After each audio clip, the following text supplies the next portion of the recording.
OK, ça enregistre. Le fil va là. Bienvenue dans le balado Espace liminal. C'est un balado où on vous parle de changement de vie, de bouleversement, de transformation. On, c'est moi, Caroline, et mon amie Isabelle. Deux filles qui ont vécu des gros changements de vie, mais qui ont aussi tout un bagage sur le sujet comme professionnelles en relation d'aide. À nous deux, on a aidé des centaines de gens. Dans mon ancienne vie, j'étais travailleuse sociale et Isabelle est psychologue depuis plus de 25 ans. On est donc très équipés pour vous parler de changement de vie, mais vous allez le constater, on a complètement été désarmés quand ça a été le temps de vivre notre changement de vie. Cet épisode est une introduction, on se présente, on vous parle du concept de l'espace liminal et comment on l'a découvert. Isabelle va même vous faire une petite leçon d'histoire et une définition. Bref, on met la table pour les prochains épisodes où on va vraiment rentrer avec vous dans l'espace liminal, dans le cœur de tout changement.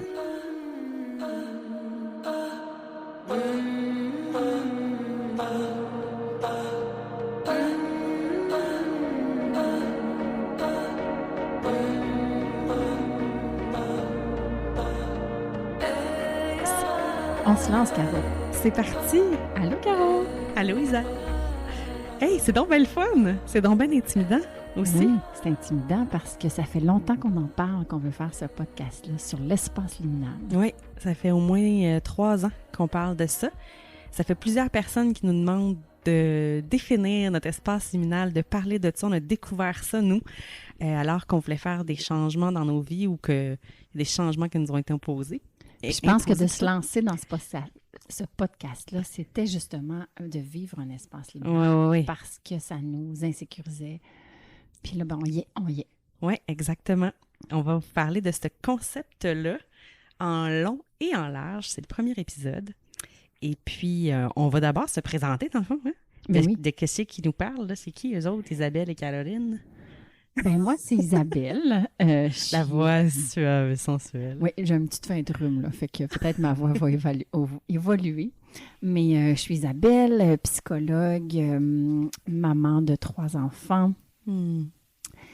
Et moi-même, j'ai été projetée dans un espace liminal, en fait, en différentes phases. D'abord professionnellement, suite à une espèce de crise au travail dans l'équipe, puis ensuite personnellement, avec d'abord une séparation après 33 ans de vie amoureuse, 30 ans de mariage, et là, nouvellement diagnostiquée avec un cancer du sein. Donc, tout ça me fait vivre des espaces liminaux. Oui, effectivement. En ce moment, tu es en plein dans le cœur du sujet. Là. C'est d'autant plus pertinent d'en parler maintenant, je pense. Oui, parce qu'un espace liminal, on n'en a pas parlé un peu, mais qu'est-ce que c'est?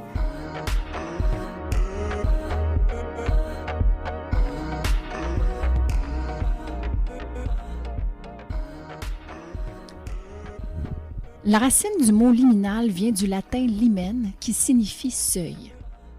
L'espace liminal est le seuil, le passage entre un espace-temps et le prochain.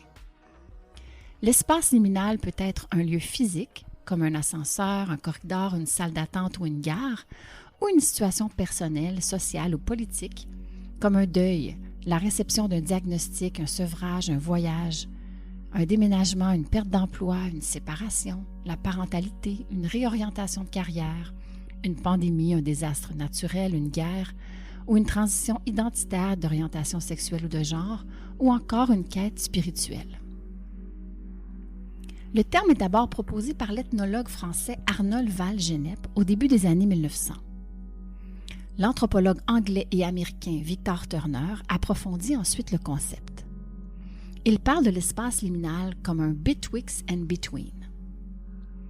En anthropologie culturelle, la liminalité est cet état indéterminé qui se produit chez une personne dans le processus qui la conduit d'un stade à un autre, particulièrement dans le contexte d'un rite de passage, comme le passage de l'enfance à l'âge adulte, par exemple. Le concept de liminalité fait ensuite son entrée en philosophie, en théologie et dans les sciences humaines. Le théologien Richard Ward parle de l'espace liminal comme d'un lieu d'introspection, comme un temps de grâce, mais qui n'est pourtant pas vécu comme cela pendant qu'on y est. Pour lui, l'espace liminal est le passage entre 2 étapes de la vie, et l'occasion d'un renouveau. Le sociologue Joseph Campbell, quant à lui, distingue les espaces profanes des espaces sacrés, en spécifiant que l'espace liminal est un lieu sacré dans lequel nous pouvons découvrir une compréhension et un sens profond de soi et du monde qui nous dépasse.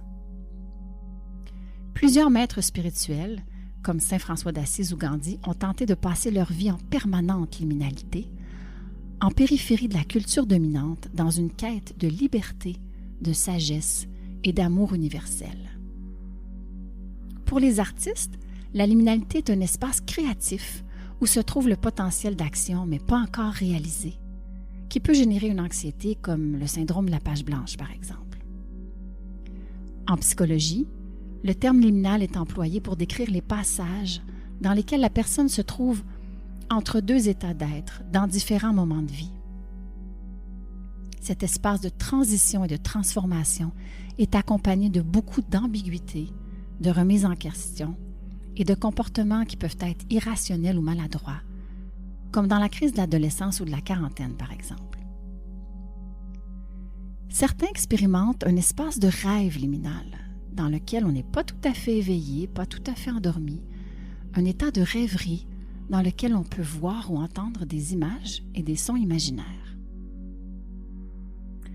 On pourrait donc définir l'espace liminal comme ce seuil, cet entre-deux, entre l'ancienne et la nouvelle façon d'être, de vivre, d'organiser son sens de soi, son concept de soi, son identité et sa représentation de la réalité. C'est cet entre-deux dans lequel on traverse une désorientation avec l'émergence de doutes et de remise en question vers la construction d'une nouvelle façon de penser et d'agir.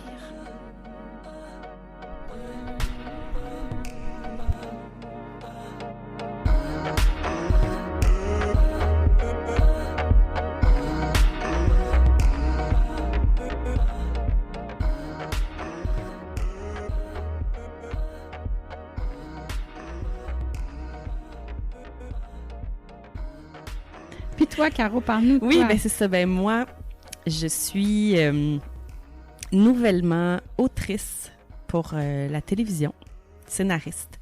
Mais anciennement, j'étais travailleuse sociale. J'ai rencontré Isa dans mon ancien rôle de travailleuse sociale. Je suis aussi une maman de 2 petites filles et je suis une épouse. Mais je suis mariée. On dit ça? C'est laid, hein, comme mot, par exemple. Ça s'appelle comme ça encore.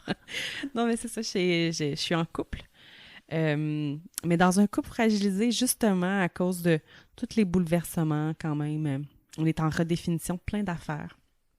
Et je suis pas complètement loin de cette transformation de vie que j'ai vécue parce que, justement, quand je vous dis qui je suis déjà en partant, je suis en ce moment scénariste, mais j'ai été travailleuse sociale. Donc, vous voyez qu'il y a eu quelque chose là, qui s'est passé. Là. Donc, c'est de ce quelque chose-là qu'on va parler là, en long et en large. Oui, puis on s'est rencontrés, toi et moi, d'abord au travail. On travaillait dans un cégep.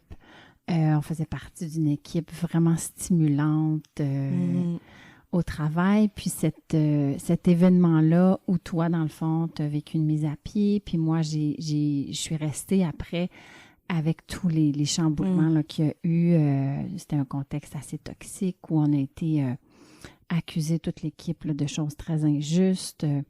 Mais à ce moment-là, toi, ça t'a propulsé dans un espace liminal, c'est-à-dire que tu as voulu te redéfinir professionnellement puis voir ça comme une occasion de transformation. Puis, je me souviens, tu t'es mis à écrire, tu t'es mis à faire un blog qui s'appelait La salle d'attente en attendant, justement, qui illustrait cette espèce d'espace-là où toi, tu voulais t'arrêter, te reconnecter à toi, à te redéfinir et tout ça. Puis moi, en étant en arrêt de travail, parce que j'avais comme absorbé ce dur coup-là du travail, je lisais aussi je faisais plein de lectures, plein de réflexions. Mais c'était la pandémie, en fait. Oui. On était, c'est ça, globalement, socialement, dans un espace liminal. On était dans quitté quelque chose, puis on ne savait pas ce qu'on allait retrouver de l'autre côté du tout. On était tout le monde déstabilisé complètement dans nos façons de faire, dans plein de choses. En fait, c'était majeur. Et là, à un moment donné, je tombe sur une lecture, puis je trouve que ça ressemble à ce que tu vis. Je te l'envoie. Puis là, dis-moi ce que ça t'a fait. Ben, c'est ça. Quand j'ai reçu ces mots-là, tu sais, quand tu vis quelque chose, puis t'as pas de mots sur ce que tu vis, là, c'est tellement déroutant. Oui. Tu te dis, voyons, c'est comme recevoir un diagnostic quand t'en attends un, là, quand tu cherches à savoir ce qui se passe avec toi, que tu sens qu'il y a quelque chose que tu vis, puis que t'as pas de mots, tu le sais pas, puis que quelqu'un, à un moment donné, t'arrive et dit « Voilà, c'est ça ce que tu vis. » Écoute, le sentiment de soulagement, de eureka, de... Tu sais, là, enfin, là, il y a des mots pour décrire ça, puis il y a quelque chose qui existe, qui vient dire « C'est ça. Ça existe, t'es pas dans le néant. Ça a du sens, t'es pas tout seul, t'es pas ça. anormal. Il y a, ça a déjà été réfléchi, c'est un concept qui existe. Puis là, tout à coup, tu fais « Ah, c'est ça! » Il y a un sentiment de cohérence puis de sens qui vient apaiser quelque chose. Puis là, je me souviens, avec comme une espèce d'eureka, d'euphorie. D'euphorie! C'est ça, quelqu'un a déjà écrit là-dessus, c'est ça que je traverse, c'est ça que je vis. Puis c'est ça que j'ai envie aussi de... C'est comme si tout à coup, c'est plus quelque chose qu'il faut fuir ou quelque chose qu'il faut éviter. Ou c'est comme de dire, ah, OK, bien, j'ai envie de l'embrasser, là, j'ai envie de l'accueillir, cet espace-là, puis de le vivre. Puis là, il devient perçu comme utile, comme...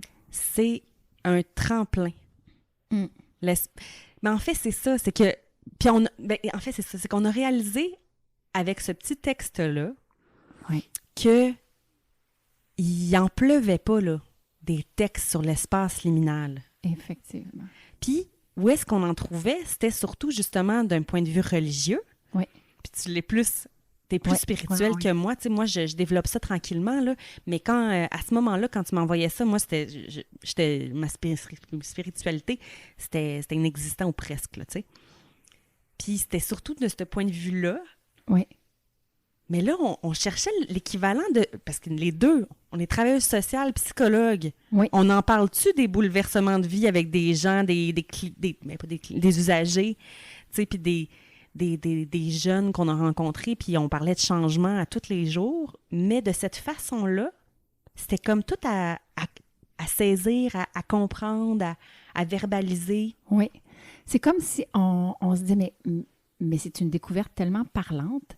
Comment ça qu'il n'y a pas plus de contenu sur cet espace-là de l'entre-deux? On a des textes, écoute, ça pleut, là, les podcasts, les conférences sur le changement, sur les résistances au changement, là, ce qui motive le changement, les étapes du changement, pré-contemplation, contemplation et tout ça.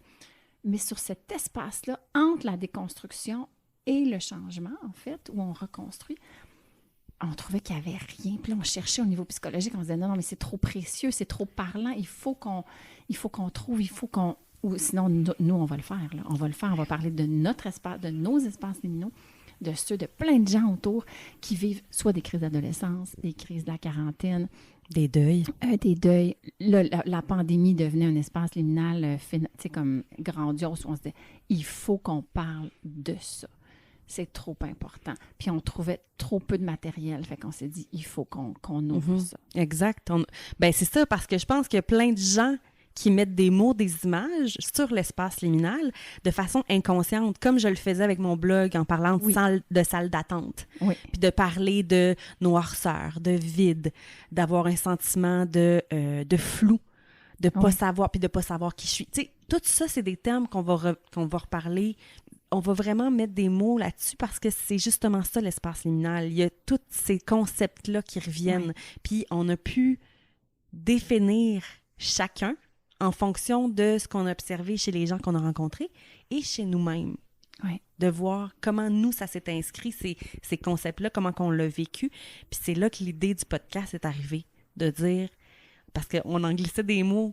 « Hey, tu sais, je vis ça, puis on a découvert l'espace liminal, on a commencé à en parler autour de nous. » Puis la réaction était toujours la même. Oui. C'était plein d'enthousiasme, puis de « Ah oui, écoute, je veux en savoir plus, parlez-moi-en » parce que je pense que tout le monde traverse des espaces liminaux à répétition dans leur vie, mais souvent, on les fuit, on les évite. Exact. Et rapidement, on se reconstruit parce que c'est ultra inconfortable. La déconstruction, la fragmentation, on va en reparler, mais ça. c'est tellement inconfortable qu'on veut vite, vite, vite se reconstruire. On reforme vite un couple, on se retrouve un travail, on déménage, et on se prive de la richesse de cet espace-là.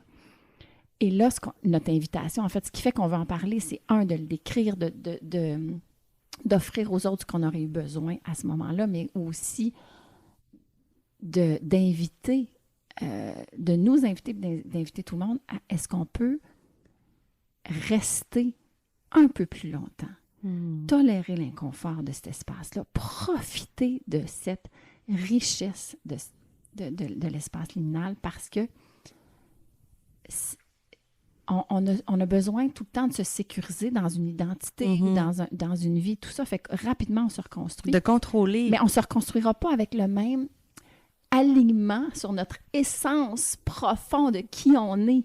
Puis là, c'est ça qu'on veut faire. Combien de gens sont insatisfaits de leur vie ou trouvent que ça manque de sens, c'est fade. Mais des fois, c'est juste, c'est malgré eux. Ils n'en ont même pas conscience qu'ils sont insatisfaits, mais ils ont plein de symptômes, qu'il y a quelque chose qui cloche. Oui, puis l'impression de ne pas être libre de pouvoir faire autrement. Tu sais, souvent, on se dit, mais non, mais je peux pas. Il y a comme plein... Puis là, de dire, non, attendez, restez là et il va émerger des choses insoupçonnées de cet espace-là, des surprises, des émerveillements, des pulsions de vie. Mais pour ça, il faut y rester un peu plus longtemps. Fait que notre invitation, c'est ralentissons, profitons de cet espace-là. Puis on va essayer de vous guider, de vous tenir par la main un petit peu dans ce corridor-là. Il peut prendre plein de formes différentes. T'es allé exactement ce que j'allais.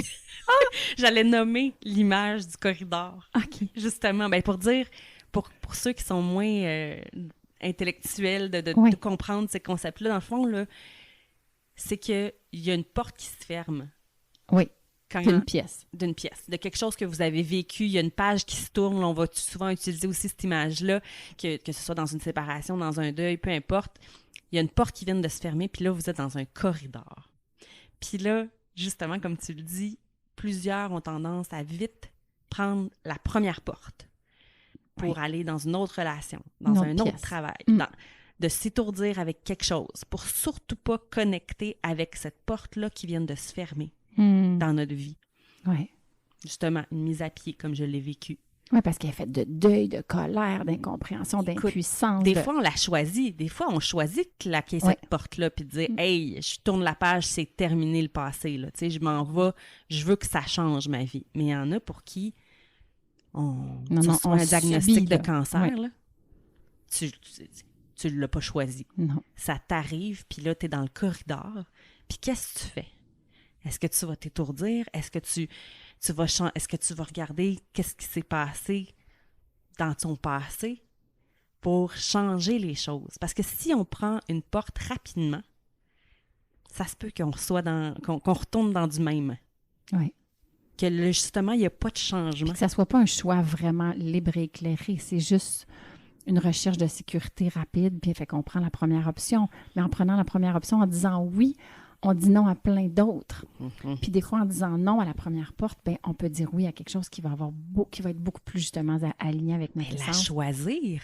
Donc, c'est de prendre la chance de le marcher, ce corridor-là, pour essayer de trouver notre porte. Oui. Puis pendant qu'on traverse le corridor, là, on change, on se transforme. Oui. Complètement. Parce qu'on affronte le corridor, justement. T'sais, on affronte la vague, on écrit l'histoire, peu importe l'image que vous voulez mettre, là, mais puis on se découvre, c'est un espace de découverte aussi. C'est de faire des choix, mais c'est aussi de se découvrir quand on est dépouillé, des fois de certaines identités, ou quand on est dépouillé de notre travail ou d'une relation, de dire qu'est-ce qui reste, qui je suis quand tout ça est plus là, puis qu'est-ce que j'ai envie d'être, puis comment me reconstruire. Puis ce qui est le fun, c'est ça que j'allais dire, c'est que moi, souvent, j'ai besoin de comprendre de façon rationnelle ou avec des concepts. J'ai vraiment besoin de concepts théoriques, des fois, pour donner sens, puis m'aider à grandir ou m'aider à évoluer ou m'aider à traverser des choses. Puis toi, tu es très, très imagée, tu es très intuitive. Oui. Puis je pense que la combinaison des deux, ça nous aide à comprendre puis à communiquer ce concept-là de l'espace liminal. Oui, exactement, c'est ça. On va faire une bonne équipe là-dedans, je pense. Que oui. Autant parler à ceux qui sont dans l'imagination puis dans l'abstraction que ceux qui sont dans le plus concret. Je pense que... Puis en fait, comment ça va être construit ou comment on pense pour l'instant le construire. Là, c'est le premier épisode, c'est plus chaotique, mais on espère chaque épisode de pouvoir aborder comme une espèce de linéarité là, à ce corridor-là, de parler de justement le avant d'arriver. Oui, qu'est-ce qui a déclenché? Qu'est-ce qui a déclenché cette fameuse porte qui a été fermée là, qui nous a amenés dans le corridor? Qu'est-ce qui a déclenché notre arrivée dans l'espace liminal, qui nous a propulsés là? Oui. On va parler de ça dans un épisode. Après ça, on va aller un petit peu plus loin. Oups, on est rendu dans l'espace liminal au tout début, là, quand ça arrive, là, que c'est tout frais, là, ce choc-là. Oui. Qu'est-ce qui se passe? Ensuite, le prochain, etc. On va aller un petit peu plus loin, jusqu'à arriver à l'épisode où est-ce qu'on va parler de la découverte de la porte. Oui, la nôtre. Le après, qu'est-ce qui se passe? Oui, tout à fait. Fait que je pense que ça va être vraiment intéressant comme chemin. Oui, très excitant. Je suis tellement heureuse de faire ça avec toi, mon amie. Ben oui, moi aussi. Fait que merci de nous écouter, puis on espère que vous allez être aussi... Là, on s'imagine qu'on va mettre ça en ligne à un moment donné. Fait que, probablement. Mettre des pouces en l'air ou je sais pas trop, des cœurs, comment ça va fonctionner. Justement, c'est notre espace liminal, on découvre des affaires. Oui, puis on vit le processus de cet enregistrement-là sans certitude, sans direction claire. Sans parachute. Oui. Pas de condom, rien. Allons-y. Non, on se lance. Ça va être plein de sensations. On se lance dans l'espace liminal. Allons-y. Voilà. Bonne journée.